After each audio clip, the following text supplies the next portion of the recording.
What's up, everyone? Thanks for hanging out with us another day. So today, as you can see, it's just me. Huey is off at Comic-Con being a cool kid, I guess. But that's okay, we don't need him. I wanted to take a second and go over everything that we really did for the 5-speed swap in this. I know there's a lot of info out there, but I wanted to put it all into one spot just to help whoever else, to help anyone else trying to do the swap. Kind of had as much, it's not difficult, the info is all spread out, but I wanted to put it together. So let's take a look at how we did it. Alright, so we're going to start on the interior and go over kind of the basics in here. So what we use Mark III Supra W58.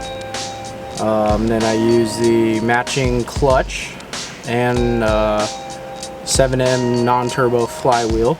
And then I picked up all the hardware and stuff from Drift Motion. Mark III transmission. This is actually a shifter out of a W55. I believe I pulled it out of a 85 or 86 Toyota pickup. So that's why it's so long. I actually had to cut it down because it was even longer and it curved to the left. As you see, I still don't have a shift boot. My buddy's got a Mark III Supra one that I'm going to pick up, and then we'll have to make something fancy so it looks cool. For the clutch pedal, I went excessive, real simple. I didn't want to have to bend or cut anything.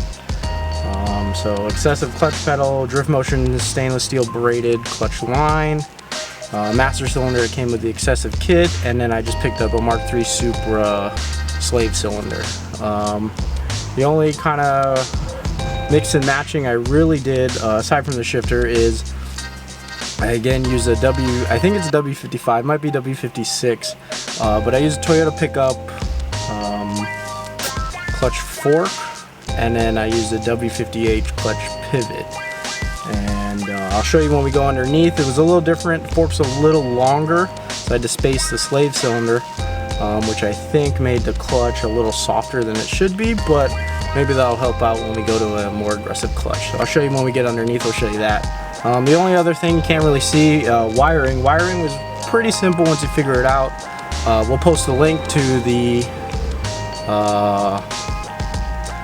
diagram that I used. I found it actually, I just YouTube W58 swap in the Cressida, and someone else's swap popped up, and they had it linked, so I'm gonna, pay it forward. I'll link it in ours also. But if you follow it, you just jump a couple wires, snip some, and then it works. So I think that's about it here. Oh, I did cut the brake pedal. I just cut it in half. Pretty much kind of close to what excessive instructions were. They actually worked out the best for me. So yeah, let's move on.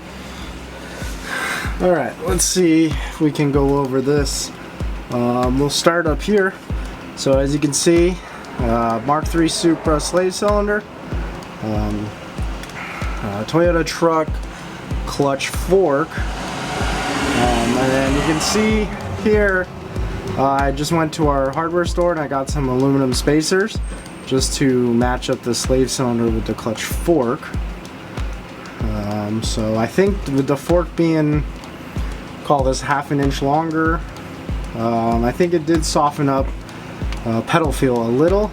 So on a stock clutch it's a little mushy, but again, stock power, and we're gonna beat on it, so maybe down the road we'll get something better, but for now this works for us. So you can kind of see some of my harness here. So we'll just recap it again. Mark III Supra, this is all Mark III Supra W58. I had sold my original bell housing, so I had to pick up a different one. That's why this one's black. And really the only other thing down here, let's see, so this is where there's a little confusion. This is the stock automatic Cressida transmission cross member, unmodified, and that's a stock Mark III Supra transmission mount. All we did, it's kind of hard to tell now, but there's a bunch of these holes here. All we did was unpop the covers and actually move forward one hole. So this is unmodified, uncut, on anything. I know the internet says you might have to modify it, but we got lucky we didn't have to do anything. And then you can kind of see back here, I just went one-piece drive shaft. I didn't bother looking for Mark III Supra front and mixing and matching and taking apart the stock two-piece. I had this laying around from when I put the W58 in the WRX, so why not reuse it? Only cost me a couple $100 to get it shortened and the right flanges put on, and I already had the right slip yoke. But yeah, that's about it under here. Alright, well, that's all I got. I think that covers everything on the swap. If you have any questions, feel free to ask, and we'll see you next time.